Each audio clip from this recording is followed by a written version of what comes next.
Oi, pessoal, boa tarde. Estamos começando.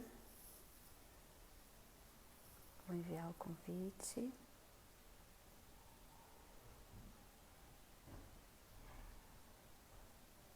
Estamos começando a nossa live, esperando todo mundo entrar, esperando a Tati,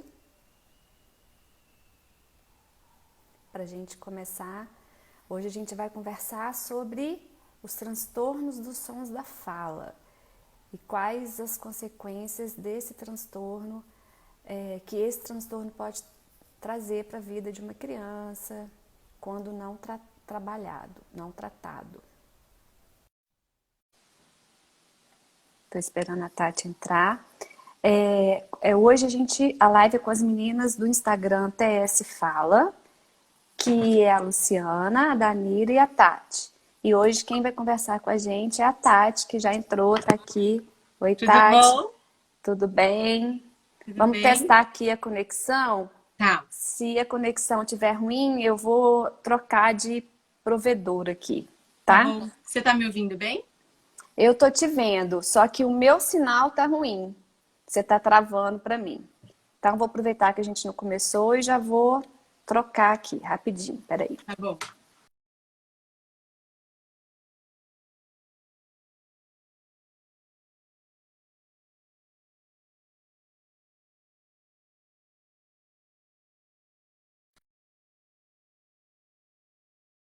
Oi, pessoal, tudo bem?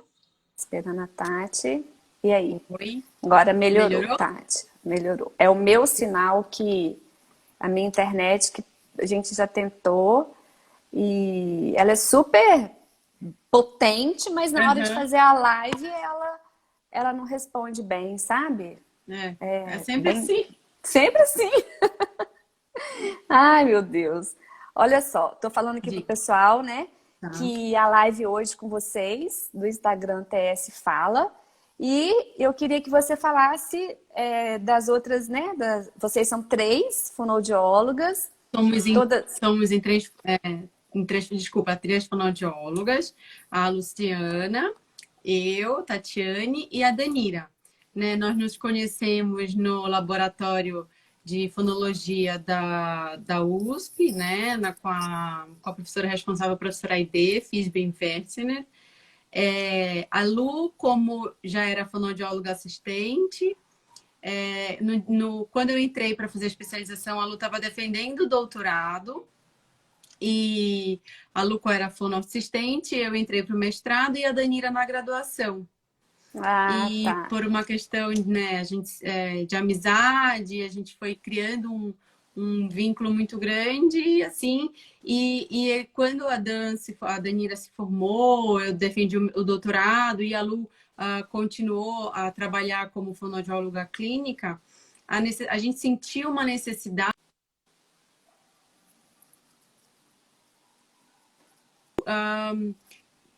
não do pensamento, mas do que as pesquisas mais recentes em relação ao transtorno dos sons da fala, o que elas estão aí para nos ajudar na prática Uhum, clínica, tirar da uhum, pesquisa para a prática clínica.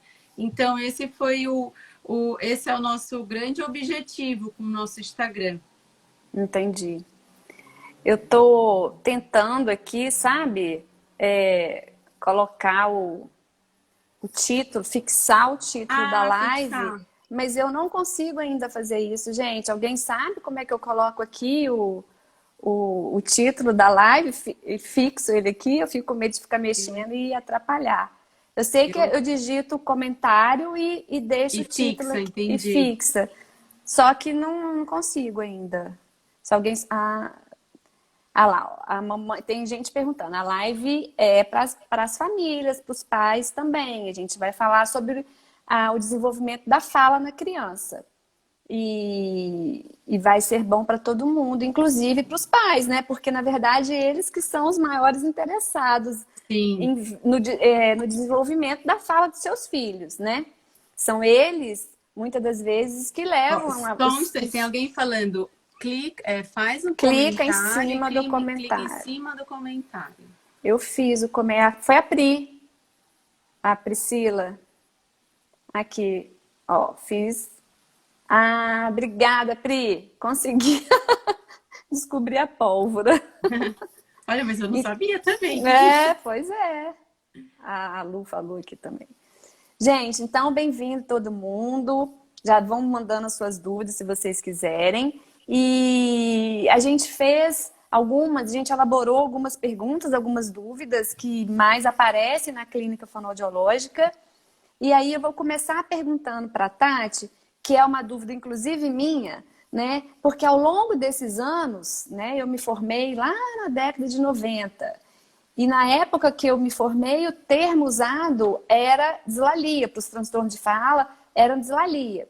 Depois eu fui ver que dislalia já deixou de ser usado desde a década de 70, né?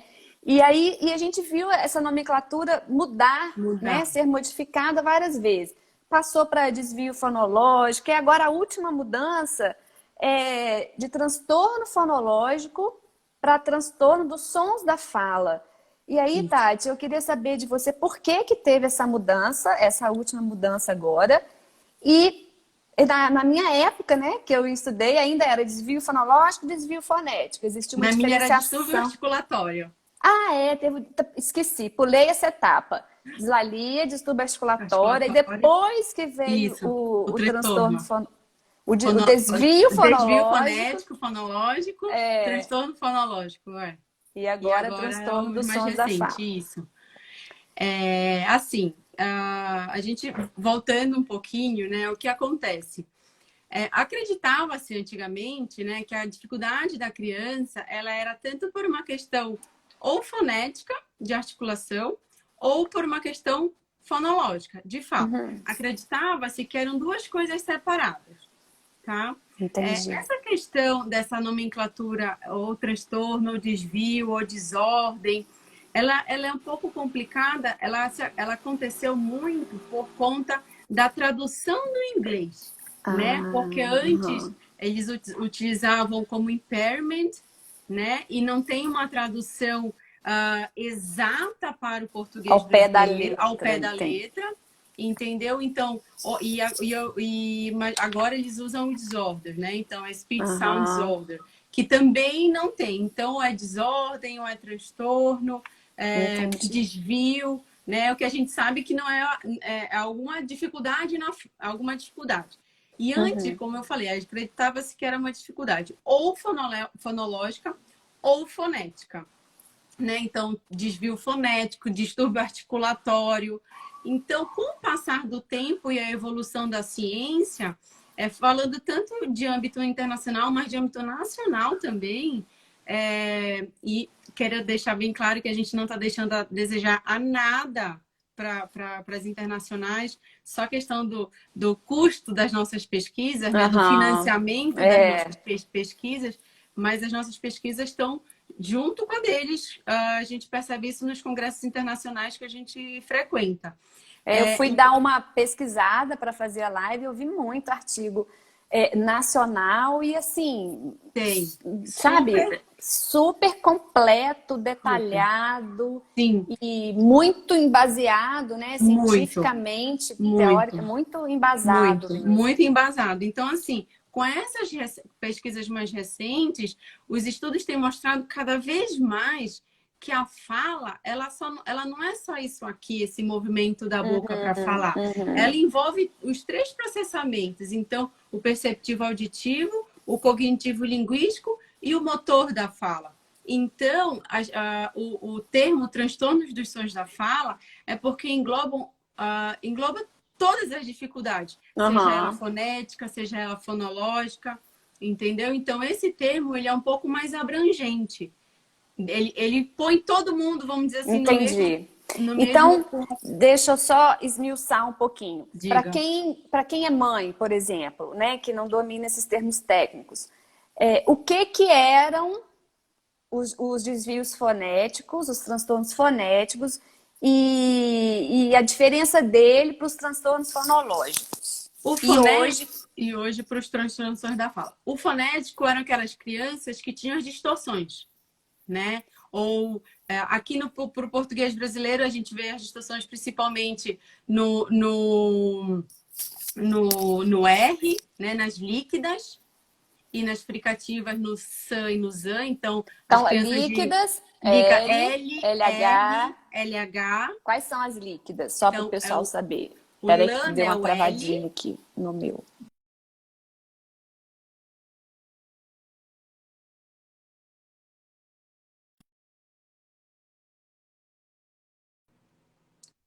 Aí, ô, Tati, Oi, deu uma pausada aqui. pausou, né? Eu Aí vi.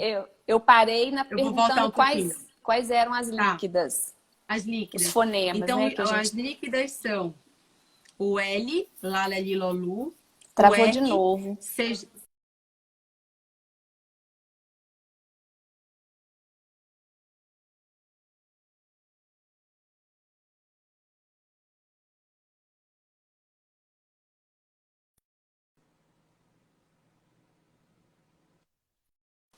Tati, é a minha Oi. internet que está falhando ou é A a minha sua? fica boa, não sei se é a minha ou a Eu sua. vejo você pausada e eu me vejo falando. É, eu também, eu vejo o contrário.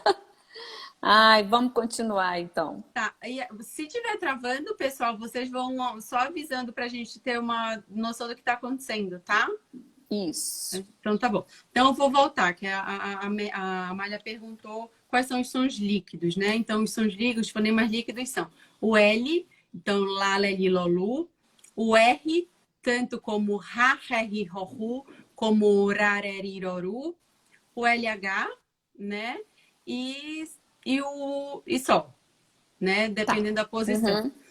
Então, voltando, pensando nas dificuldades fonéticas, que eram como que era classificado antigamente, então, essa dificuldade fonética era nas distorções. Eu estava explicando que no português brasileiro a gente percebe distorções principalmente nas líquidas, que são essas que eu falei, Uhum. nas fricativas, no sa, se, si, so, su, seja com S, SS, SC. Então, pensando no som, então pode ser no piscina, piscina, Uhum. né? O Então, é o ponto. sigmatismo, né? O Isso, sigmatismo lateral, exatamente. a Isso. criança faz. Ou E na troca na projeção, na tá? projeção do isso, do Sassu, Então, já, esses já, já, seriam ju. os Isso antigos era o antigo desvios fonético. fonéticos. Tá. Isso, porque é E a pensando na troca articulação. L. Tá. A E troca LR. É a L, troca o LE, RE. era o fonológico. Tá. Porque era Ótimo. uma troca, não era um ponto Uhum. articulatório É, inadequado. entendi. Entendeu? Então, por Então, exemplo, a criança com língua presa seria um fonético. fonético. Tá. Isso. Porque, Então, acho né, que ficou eu claro acho para o até muito pessoal aí. engraçado o popular do língua presa, Aham. geralmente é o tafetifafu, que a língua tá É mais solta do que, solta do que né, tá presa. solta do que presa. Mas esses Exatamente. eram os antigos fonéticos. E Tá, os essa fonológicos. classificação não mudou, só mudou a nomenclatura. E, na verdade, a gente entra agora nos tipos de transtorno dos sons da fala, né? Então, se a gente pensar nos três processamentos que estão envolvidos na fala, que é o perceptivo auditivo, o cognitivo linguístico e o motor de fala, a gente existem três tipos de transtorno dos sons da fala, né? Então, aquele que tem uma característica maior, numa dificuldade maior de percepção, identificação, discriminação Uhum. auditiva, aquela com uma característica maior de dificuldade no processar desse som que ouviu, então, no processar da informação auditiva,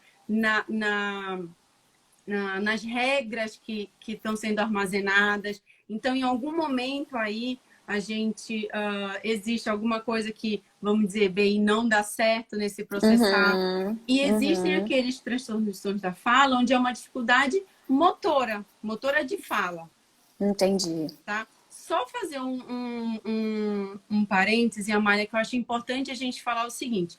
O nosso grupo, ele estuda os transtornos de sons da fala de causa indefinida, tá? Que no DSM-5, nesse mais recente, ele vem como transtornos de fala, tá? Por exemplo, as crianças que têm o autismo, estão dentro do espectro, as crianças que, por exemplo, têm a síndrome de Down, elas podem ter o transtorno de fala, tá? Mas como uma comorbidade Entendi. ao diagnóstico, vamos dizer assim, maior. Primário. Tá? Primário, exatamente. Entendi. Tá? Aqui agora a gente não está falando desses tipos de transtorno. Nós estamos falando daqueles que não têm uma causa definida. Tá. Nem aqui no Brasil, nem lá fora. Que seriam os idiopáticos, né? Aqueles que realmente... Não, seriam aquelas crianças que são cognitivamente normais, mas que por algum motivo elas trocam sons na fala. Então, aproveitando essa deixa sua, a gente já vai para outra pergunta. Meninas, aqui tem gente... um beijo para todo mundo que está entrando, tem bastante gente conhecida. A Tamires está pedindo indicações, as referências, a gente manda, a Lu já respondeu para ela. O que são, então, os transtornos dos sons da fala? Aí, Tati, se você puder falar com exemplos, né? Tá. Lembrando que tem, né, pais, mães também, talvez nos assistindo aqui. Tá bom. O que é o transtorno dos sons da fala? É uma alteração de fala e linguagem, tá? De causa indefinida. Então, não se sabe, porque pode revirar a criança que não se sabe porque acontece isso, tá bom? E que a manifestação é a mesma. Entendi. Então ou seja, se a criança fizer um exame de imagem, vai estar tudo normal. Tá tudo normal. Audiometria, normal. Porque a criança com transtornos da fala, ela não pode ter a surdez como uma comorbidade. Sim, seria secundário. Exatamente. Tá bom? Essa criança com um deficiente auditivo, ele pode, dependendo se for, obviamente, oralizado, ele pode até ter uma dificuldade fonológica. Sim, mas é por conta de um outro diagnóstico, tá bom? De um diagnóstico primário, tá bom? Então, a manifestação dessas crianças é a mesma. Trocas de sons na fala. Agora, a dificuldade maior dessa criança, o que está por trás dessa manifestação... O pano de fundo, digamos assim. Vamos pensar no iceberg. A pontinha do iceberg são as trocas nos sons da fala. O que está por baixo da água, que ninguém vê, é isso que o fonoaudiólogo tem que avaliar, aplicar diferentes provas para ver os diferentes processamentos, para ver qual que é a principal dificuldade dessa criança, para poder traçar um planejamento terapêutico. Tá. Entendeu? Tá, então, entendi. de dar o exemplo, a criança pode ser a mesma, com a mesma troca, mas o que está por baixo... É diferente de uma para outra. Exatamente. Tá. Então, o que funciona para uma criança pode não funcionar para outra. Tati, tem uma pergunta. Diga. A Roberta está perguntando. Meu filho tem 2 anos e 2 meses e praticamente não fala. Eu posso dizer que ele tem transtorno de fala? Oi, Roberta, tudo bem? Roberta, assim, é claro que a gente sabe que com 2 anos e 2 meses a criança já tem que ter alguns sons, né? Ela já tem que estar formando frases curtas, né? Mas a gente dizer que ele possa ter isso, não dá para dizer. Aí você tem que procurar um fonoaudiólogo na sua cidade para ele poder fazer uma avaliação, né? Que o fonoaudiólogo é quem tem que fazer isso, né? Ele que vai avaliar isso e para poder chegar num diagnóstico, numa estimulação, enfim. Mas a gente sabe que com 2 anos e 2 meses a criança sim já tem que ter alguns sons e já tem que formar algumas palavras, frases pequenas, frases né? curtas, isso. Não necessariamente corretas, tá bom, gente? Mas juntar 2 palavras. Tá. Só lembrando, Tati, que o transtorno de fala, as trocas fonológicas, né, as trocas de sons que a criança apresenta, é diagnosticado quando a criança já tem a fala, né? Ou seja, Sim. a criança já tem a comunicação verbal, se Sim. comunica verbalmente, oralmente. Sim. Então, se a criança ainda não fala, a gente pensaria num atraso, né? Numa questão de linguagem, de desenvolvimento de linguagem, né? Então, a gente tem que ver aí se se ela tem intenção comunicativa, Isso. né? A E aí criança, que tem... a criança, algumas crianças que chegam no consultório, nitidamente, elas não têm intenção comunicativa, elas não têm por que falar. Então, para que ela vai falar? Não tem, porque ela aponta, o pai dá, né? Então, por Entendi. exemplo, isso é um fator de risco para um transtorno Não, dos ela sons da tem a fala. intenção comunicativa, mas ela não tem a produção oral. Na verdade, ela não entende que a fala é o método dela se Tá. comunicar. É porque quando a gente fala intenção comunicativa, a gente pensa na linguagem não verbal, né? Tá. Para não confundir com os casos de TEA, que quando a gente avalia, aqui tem uma outra pergunta. A Larissa, que tá aparecendo para mim, a Larissa tá Peraí. perguntando assim. Não, só que tem uma outra aqui assim, ó, deixa tá, eu não tô ir, vendo, tá. eu tô controlando Ah, aqui. tá bom. Então vou Aí deixar, tem uma tá bom. fono, a fono Marcela. Fono Tá, não Marcela tô Brito. vendo. Mas o diagnóstico fonoaudiológico é transtorno de sons da fala e continua a busca pelo diagnóstico mais específico. Me parece que é difícil chegar a esse diagnóstico se é preciso excluir os outros. Fiquei confusa. Não, na verdade, como é o nome dela, não ouvi. Marcela. Marcela, o transtorno dos sons da fala, na verdade, quando você vai fazer essa criança chega no consultório, né? Você faz uma primeira entrevista, né, na anamnese. Eu, particularmente, gosto muito de uma anamnese muito bem esmiuçada, onde eu consiga muitas informações dessa criança, porque algumas informações, como, por exemplo, otite de repetição, se é uma criança que tem muitas, por exemplo, vive resfriado, tem muitas alergias. Aqui em São Paulo isso é muito comum, né? Então, por exemplo, nesse momento eu consigo absorver algumas questões e vou pensar qual que é a principal queixa dessa mãe. E vou pensar numa avaliação em relação a essa queixa. Mas durante a minha avaliação, eu já vou percebendo se será ou não necessário a aplicação de outros instrumentos, de encaminhar para outros profissionais, né? Então, assim, não é que a gente vai excluir. Na verdade, a nossa avaliação como fonoaudiólogo, né, ela tem que ser a mais completa possível para a gente entender da melhor forma possível o nosso paciente. Seja ele com TSF, né, que é o transtorno dos sons da fala, ou seja ele com qualquer outra questão. Tá. É porque as perguntas estão subindo um pouquinho rápido e não está dando conta de... Na verdade, os protocolos a gente vai falar mais para frente. Vamos seguir aqui a nossa ordem, senão a gente se perde.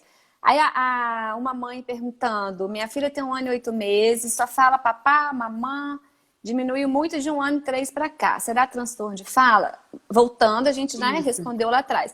Não é o transtorno de fala ainda, né? É uma criança que está desenvolvendo a fala. Isso a gente vai falar também, né?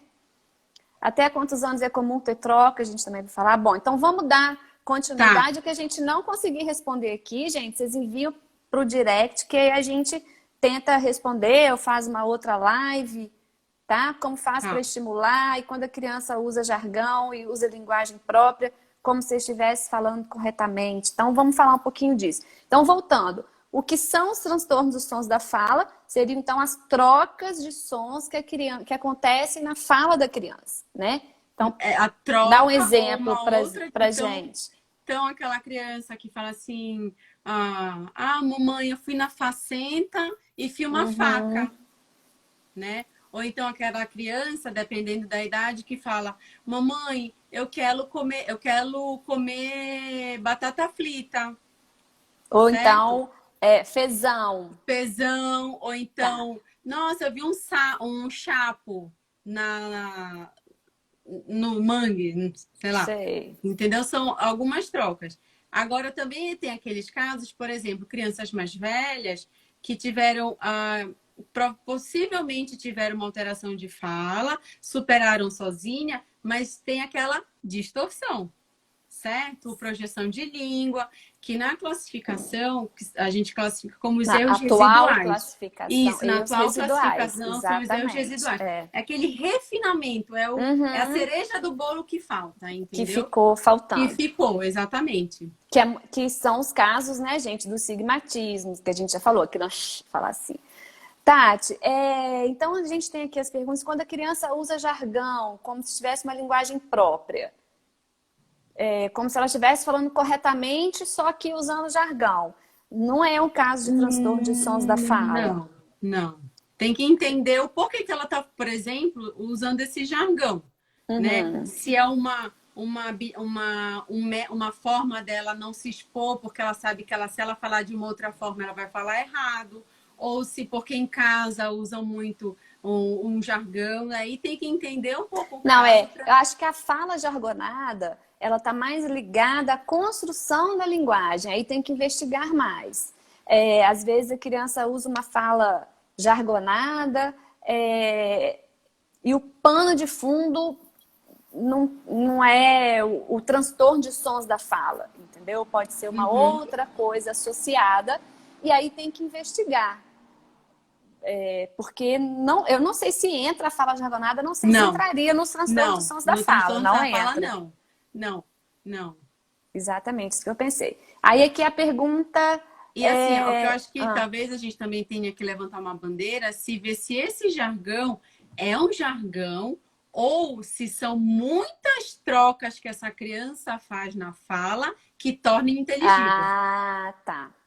Realmente tem que ser investigado, tem que ser avaliado. Então a gente tem que... Exatamente. Então tem que ver se é um jargão ou se são tantas trocas que é ininteligível. E que como ela mantém uma certa estrutura, acaba sendo a mesma coisa. E é o mesmo som para tudo. Às vezes tem a prosódia. Exatamente. Né? A prosódia adequada. É a praxia da fala, a gente vai falar daqui a pouquinho. É um transtorno de fala. Só respondendo o que a gente falou rapidinho. Tá. Desvio fonético não é mais correta, e sim erros residuais. Onde você tá? Perdi. Eu não sei. Tá, a última. É a última. A Bruna. Bruna Galo.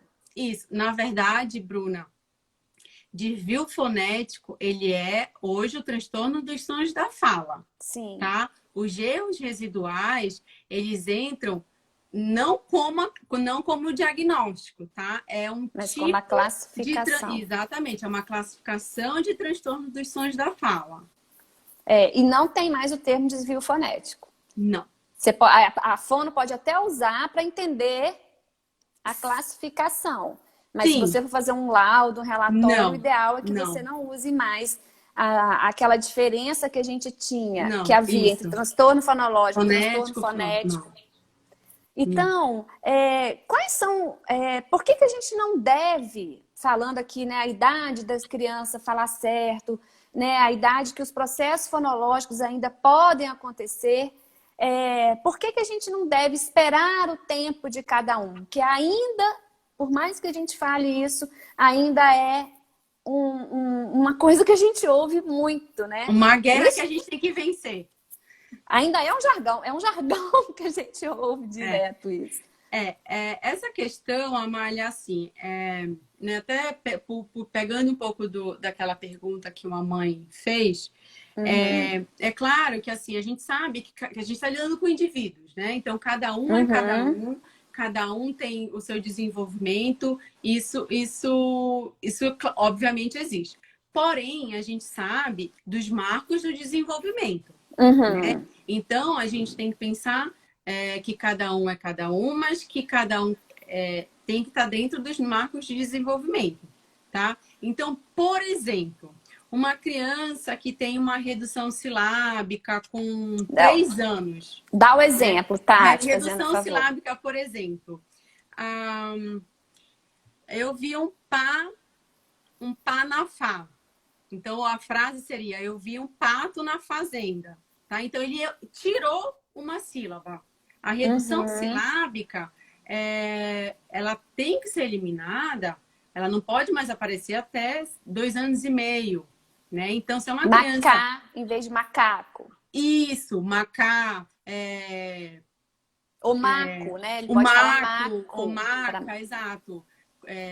Pipó para pipoca, né? Tá. Cachorro, carro para cachorro. Então, quando ele tira essa sílaba, a gente, claro, que se for com 3 anos, já tem que entrar com uma intervenção, porque isso não é mais esperado, tá? Então, Ou, por exemplo, uma criança que faz uma harmonia consonantal, né? Cacaco para macaco, Sim.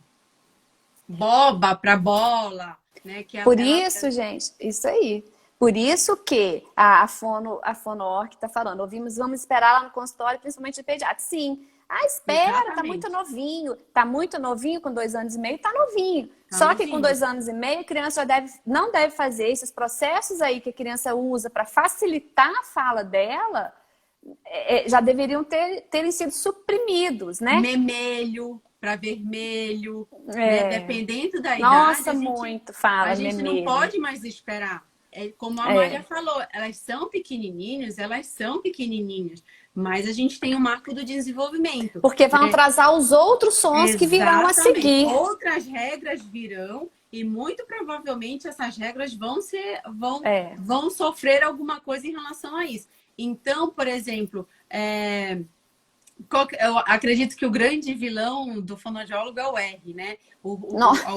Alguns pediatras falam assim, não, com 5 anos ele vai completar e vai estar tudo Nossa, certo. Ou não, então, ele gente. vai entrar na escola, ele vai se desenvolver. Ele vai sofrer mais, né? É Porque pode até sofrer o o bullying, bullying. né? Então, assim, falando um pouco do R, que é muito comum pra gente, se espera, se não espera, com 4, com 2, com 3, assim, o R, a gente depende muito do caso, né? Então, por exemplo, se é uma criança que tem um histórico de outras trocas, está com 4 anos, e o último som que falta para ela trabalhar em terapia é o R.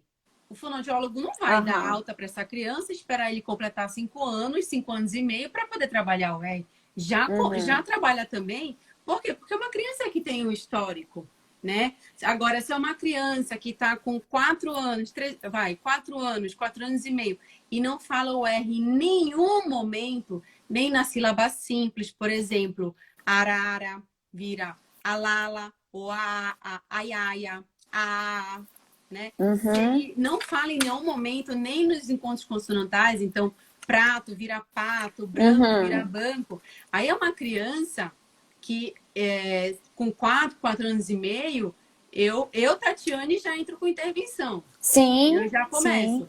Agora, se é uma criança que está com essa mesma idade, mas hora ela faz, hora ela não faz, aí eu falo pro pai, vamos esperar uns 3 meses, vamos ver como ela se desenvolve, porque a regra pode estar num processo de estabilização. Então, depende do caso, mas a gente tem que lembrar dos marcos do desenvolvimento.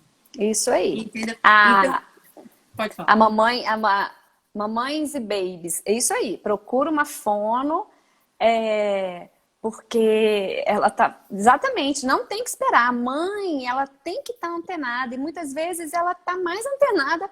Não é que eu vou dizer que ela está mais antenada que o pediatra, mas ela conhece a criança dela, né? E se você vê uma criança de 2 anos e compara, lembrando que as meninas tendem a falar mais e mais cedo que os meninos. Mas eu Então, posso fazer uma observação? claro, com certeza, deve. A gente tem uma pesquisa, inclusive nossa do laboratório, que como qualquer outro transtorno de linguagem, os meninos têm mais... aparecem com maior dificuldade de fala e linguagem, né? Eles falam depois e aparecem mais números. Porém... Exatamente. A maioria dos meus... maioria são Porém, meninos. quando a menina tem, geralmente É mais a grave. criança é mais grave. É Então, verdade. quando Porque a carga genética é maior, né? E a regra fonológica também é mais tá mais misturada. Tati, então a gente, né? Por que não se deve esperar? Tá respondido aqui. Na avaliação realizada pelo fonoaudiólogo, quais as principais habilidades que devem ser avaliadas? Tá. Além da fala. Fala não é só aqui, tá, gente? Não é só ato motor. É por onde sai tudo, né? Na verdade. A fala é a saída. É a saída, exato. Lembrando de novo, eu posso até ficar repetitiva, gente, mas é que eu acho tão importante a gente lembrar. Mas é bom que grava, é bom que a gente fixa. Então, eu acho que é tão importante o fonoaudiólogo lembrar que tem 3 processamentos que estão envolvidos, o perceptivo, auditivo, o cognitivo linguístico e o motor de fala, que é importantíssimo que a avaliação desse fonoaudiólogo, ele avalie esses 3 processamentos, entendeu? E existem provas para esses 3 processamentos. Então, assim... Você poderia citar só assim algumas, duas no máximo? Uma prova que avalia a questão de discriminação auditiva, que a criança saiba discriminar. Tá. Então, quando você fala pato-bato, ela... Na verdade, as provas usam mais sílabas, porque o conceito da palavra pode interferir. Ah, tá. Então, entendeu? pabá, sazá... Ou não palavra. Tá. Então, aí, não palavras, por exemplo. É engraçado pensar agora, mas por exemplo... Pita, bita. É que bita tem o mundo de bita, né? Mas mais ou menos isso. Sila, zila. Isso. Zila. Zila, sila, por exemplo. Tá. Gila, fila. Entendeu? Tá. Então, geralmente são não palavras ou... Tila, dila. Paco, baco. Porque não... Aí, gente, a palavra não tendo significado... favorece o quê? O objetivo... na verdade, é a rota, né? A gente está avaliando uma rota, né? A rota que eu digo, qual que é a busca? Ela só tem que ser auditiva. Ouvir. É isso. Ouvir. Não tem que buscar o significado. Exatamente. Lexical então, é isso, gente. É buscar o significado. A criança, quando ela está começando a ler, ela vai... Mesa. Mesa, já sei, mesa. Ela acessou o significado da palavra. Na gavetinha de todas as mesas que ela já viu, abre, olha, associa. tem essa mesa, e aí associa. Isso. Então, uma prova de discriminação auditiva, de percepção auditiva, dela identificar qual que é o som, ou não só quando é igual, é diferente. Tá? Então, agora pensando no cognitivo linguístico, né? Aí a gente tem... Que já é o segundo, a segunda habilidade avaliada. A segunda habilidade, isso. Então, uma prova que avalie processamento fonológico, dependendo da idade, processamento central, auditivo central, né? Que a gente vai falar lá na frente. Sim, senão a gente se perde. Uma prova que avalie a inconsistência de fala dessa criança. O que é isso que eu estou falando? É que, por exemplo, essa é uma prova que eu particularmente uso muito a inconsistência de fala.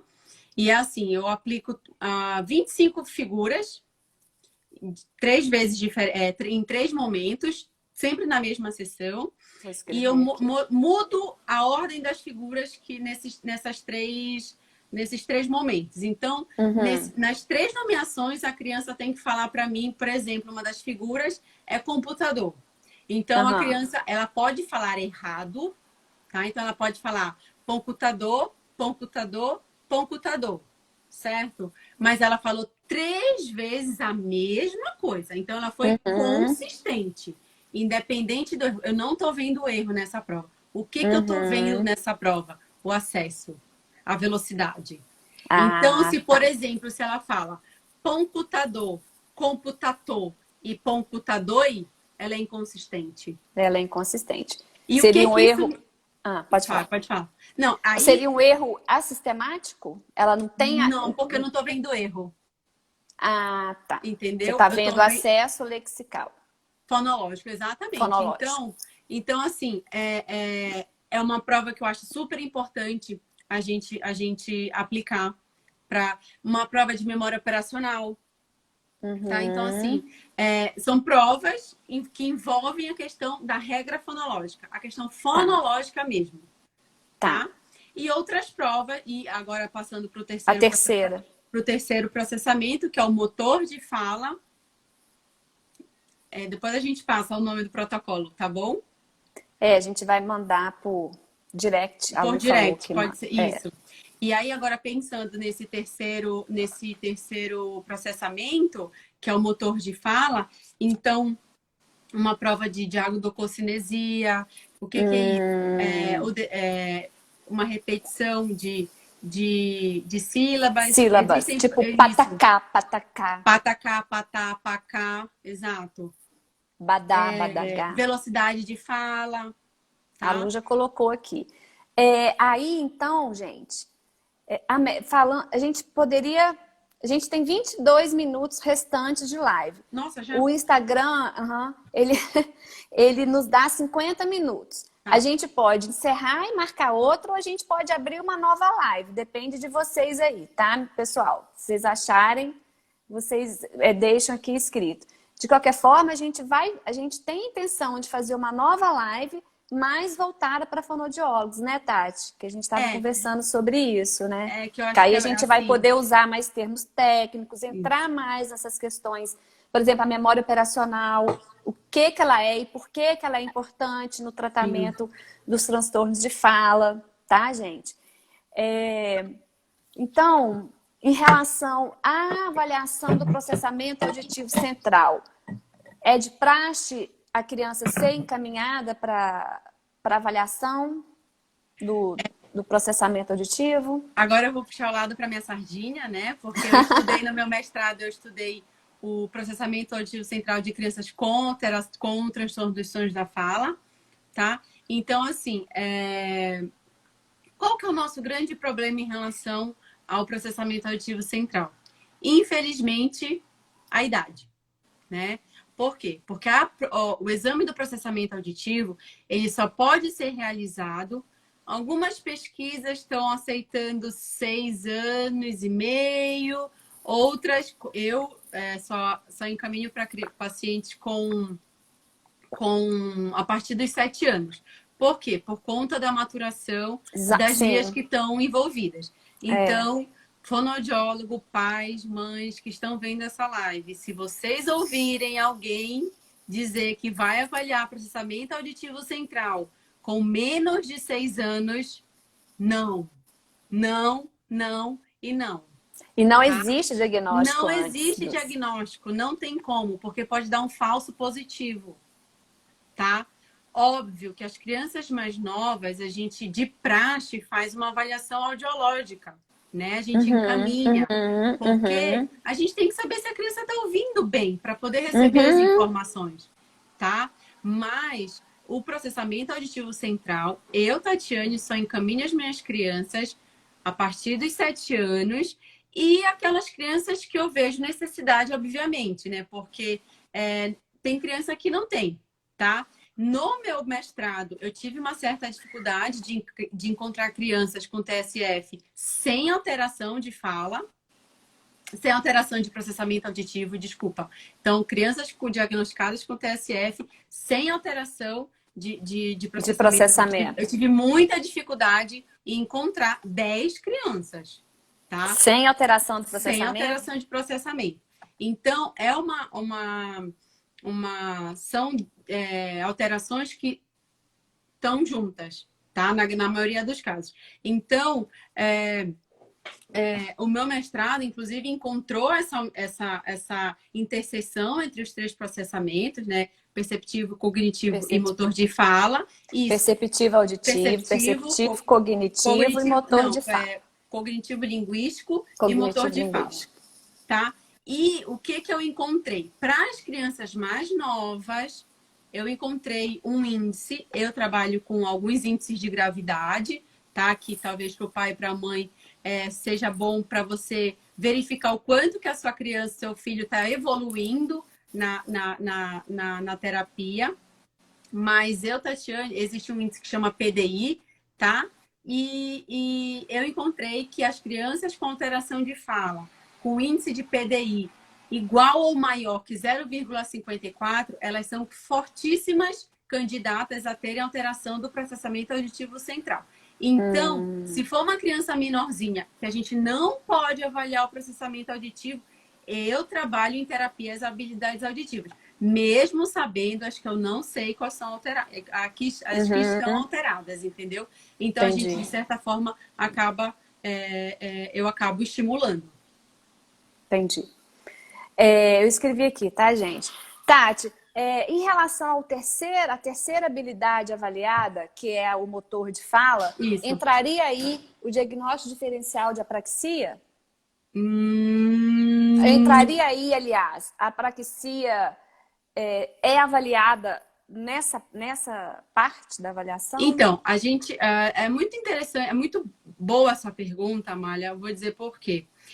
A gente tem que lembrar, e tem que lembrar mesmo, gente, a apraxia de fala é um tipo de transtornos dos sons da fala, Sim. tá? Então, existe até uma pesquisa norte-americana que foi publicada, eu já até falei isso, que foi publicada na ASHA, que é a Associação Americana, que 6 ou 7% da população infantil que está em idade escolar, de 6 a 7% tem transtorno dos sons da fala. E dentro desses 6, 7%, um ou dois em cada 1.000 tem apraxia de fala.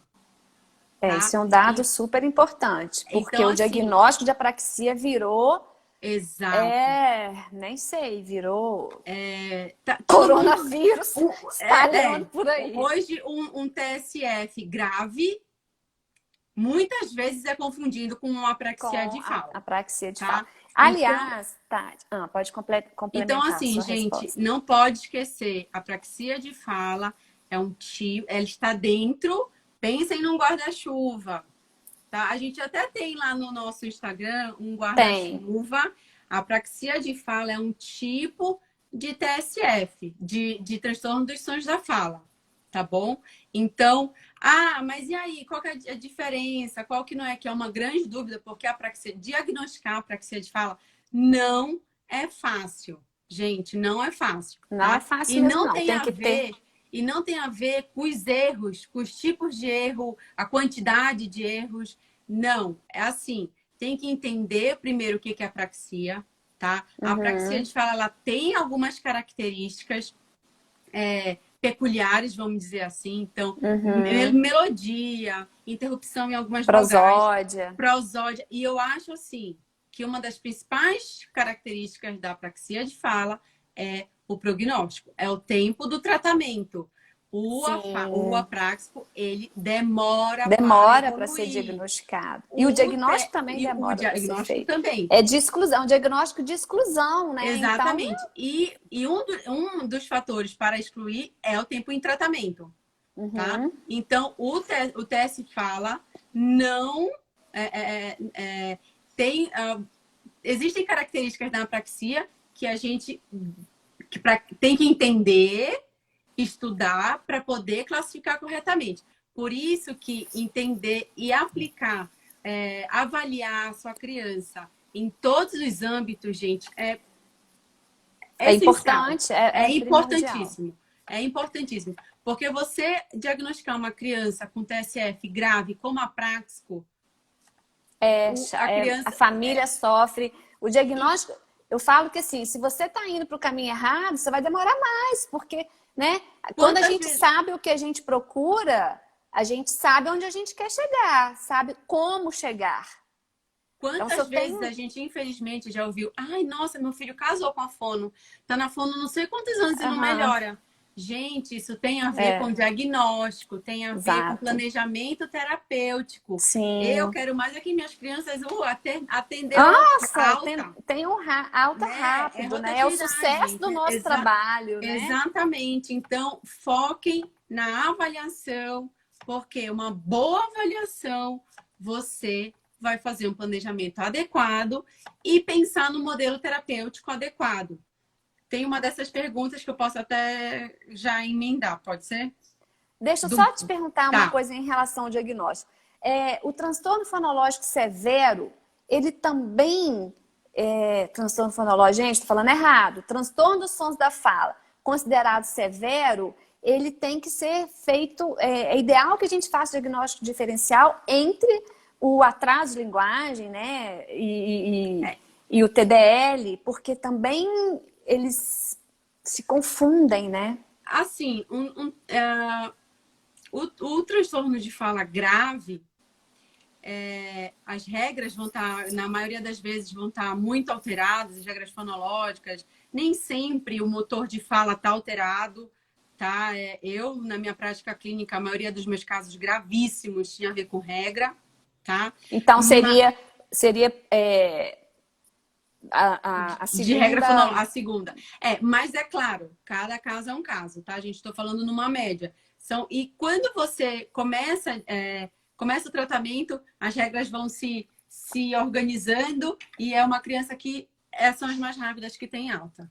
Tá? A gente fala que vai limpando o diagnóstico, né? A gente Exatamente. começa a intervenção, às vezes sem ter um diagnóstico definido. Você sabe que tem ali uma alteração de fala e tal, mas aí você vai limpando ali Sim. o terreno até ficar, as coisas vão clareando também, Sim. né? Sim. Que a gente fica muito preso ao diagnóstico, mas ele tem que ser feito, senão Ele tem que ser acontece feito. aquilo que você falou, né? Eu acho assim, Amália, a gente, independente de ser um caso leve, grave, moderado, independente, eu acho que a avaliação ela tem que ser completa para todo mundo.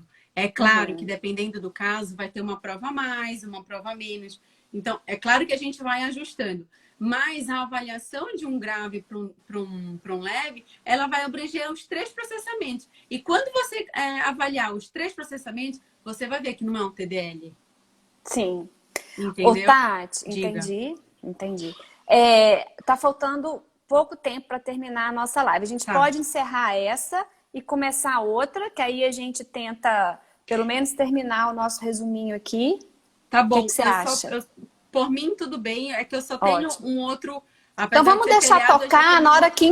Tá. Ah, tá. Mas a ação vai dar 6 horas, até umas 6h30 eu consigo. Eu não sei. 6h30, 6h40 eu consigo. São 5h40. Eu acho 5h48, tá. 5h48, né? Tá. 5h50.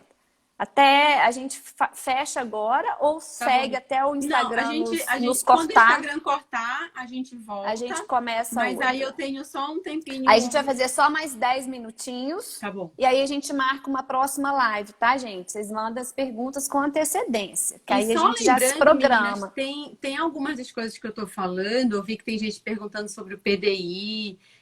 Lá no nosso Instagram tem algumas coisas sobre isso já.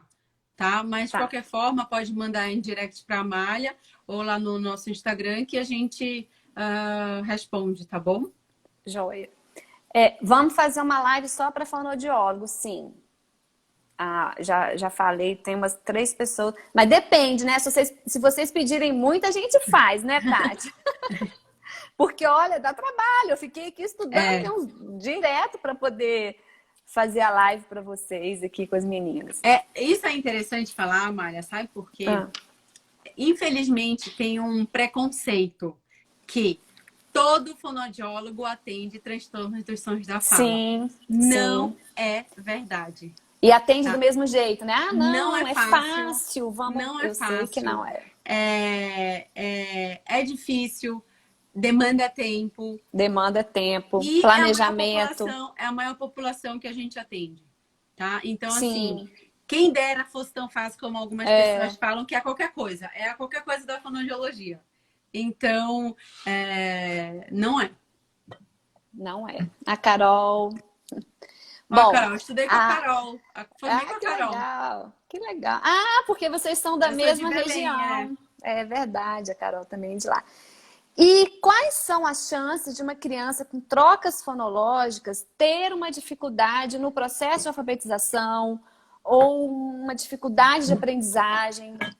Tá, eu acho aí, Amália, a gente tem que ter um pouco só de cuidado com o conceito que a gente vai usar, tá?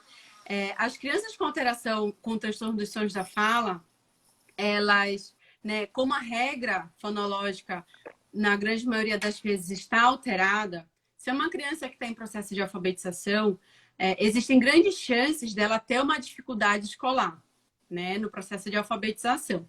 Mas a gente não pode confundir e deixar muito claro que dificuldade escolar é uma coisa e transtornos de aprendizagem é outra coisa. Sim, tá? sim. Então, assim, as crianças com TEA fala, elas podem sim ter uma dificuldade escolar. A escrita refletir a fala. Às vezes, por exemplo, uma criança que tem uma frontalização. Então, pensando, a criança, ao invés de falar chave, ela fala save. Né? Então, o som que tinha que ser lá atrás, ela põe aqui na frente. Então, ela está mudando o ponto. Essa criança fez o tratamento de fono. Era uma criança com 5 anos. Fez o tratamento, teve alta. foi para alfabetização. Chegou lá na frente, a criança pá, tá mostrando na escrita a troca do sh que vira s, né? Então, a Mesmo troca que essa ela tinha troca a mesma troca que ela tendo tinha na sido fala, superada na fala. mesmo que a fala tenha sido superada, ela passou para o papel 2 anos depois, tá? O que que isso mostra, gente? Que assim, muito provavelmente foi uma criança estimulada para fala, né? Trabalhou motor, trabalhou discriminação, não, a criança falou corretamente, não era uma criança que tinha uma dificuldade motor, então falou e deu a aula. Porém, a regra fonológica não ficou bem estabelecida. Por isso que lá na frente, quando ela vai usar esses sons, que hora ela fazia, hora ela não fazia, só que agora no papel pode acontecer. Entendeu? Então, por isso, mais uma vez eu falo, o tratamento fonoaudiológico, independente do modelo terapêutico que você esteja utilizando, ele tem que ser o que a sua criança tem maior dificuldade. Entendeu? Então, assim, se é uma criança com um cognitivo mais alterado, você vai escolher o modelo para essa criança. Se é o motor, tem outros modelos. Então, o modelo, ele varia de caso para caso e é uma escolha que eu digo, do fonoaudiólogo, tá, gente? Não é o pediatra, tá? Porque já chegou no meu consultório, olha, o doutor fulano, ele quer que você atenda pelo prompt. Você tem o prompt 2? Lembra? A gente falou disso, né? Não. Quem decide o modelo terapêutico é a fonoaudióloga, o fonoaudiólogo, tá? Sim. Os pais... Eles têm que ter o conhecimento, né? Isso. Porque é a informação que vai nos nortear, né? Exatamente, exatamente. Eu falo que, assim, eu sou fonoaudióloga, mas eu também tenho uma filha que tem síndrome de Down e eu, assim, o que me ajuda é a informação que eu tenho, né? Que faz, bom, isso daqui, né? A informação, ela é o caminho que a gente tem. Eu não sou obrigada a saber de todas as técnicas, de jeito nenhum, isso não é o papel da mãe. Mas ela é interessante que ela saiba do que tem, do que é preciso fazer, do que tem, do que existe de modelo terapêutico, até para ela não ficar ali, né? A planta bananeira que vai ser bom para a fala, né? Olha, fica só levantar a língua. Isso, só motricidade orofacial, né? E a OIPRI. Então, sobre os protocolos, sobre os modelos de intervenção, a gente vê lá que tem os pares, o modelo de pares mínimos, oposição máxima, você poderia múltipla, e aí, Tati, você poderia falar um pouquinho, né, da forma que você conseguir sobre esses modelos de intervenção? Lógico que não dá para a gente entrar a fundo, acho que isso fica até para uma live só para fonoaudiólogo, mas só para o pessoal ter uma ideia dos vários modelos que existem para trabalhar com os transtornos dos sons da fala. Existem muitos modelos, né, gente? Tem, por exemplo, o que eu uso bastante, que é o modelo de ciclos. Tem o modelo... tem o dos pares mínimos, né? Então, mas aí você poderia dar um exemplo pra gente? De par mínimo? Tipo assim, como seria? Rápido, uma coisa rápida. Então, por exemplo, o par mínimo é quando duas palavras se diferenciam além do conceito, do conceito, né? E os sons que a criança faz ou fala. É que eu não tenho nenhum aqui, senão eu até mostrava. Por exemplo, a criança ela não fala o R do encontro consonantal. Então, ela fala... na verdade, ela troca o L pelo E. Ou então, ela omite. Então, por exemplo, pato, prato, bucha, bruxa. Então, são palavras reais que se diferenciam pelo som que ele tinha que fazer. Uma letrinha que não... Uma letrinha. Esse é, por exemplo, um de oposição mínima, né? tem de oposição máxima. E o que são essas Sim, oposições? Só para a gente... A oposição é quando entender. uma característica do som só está trocado. Então, nesse caso, é a estrutura, né? Aí, no caso de prã e pã, é a estrutura. Mas, por exemplo, sapa, chapa, Uhum. ceia,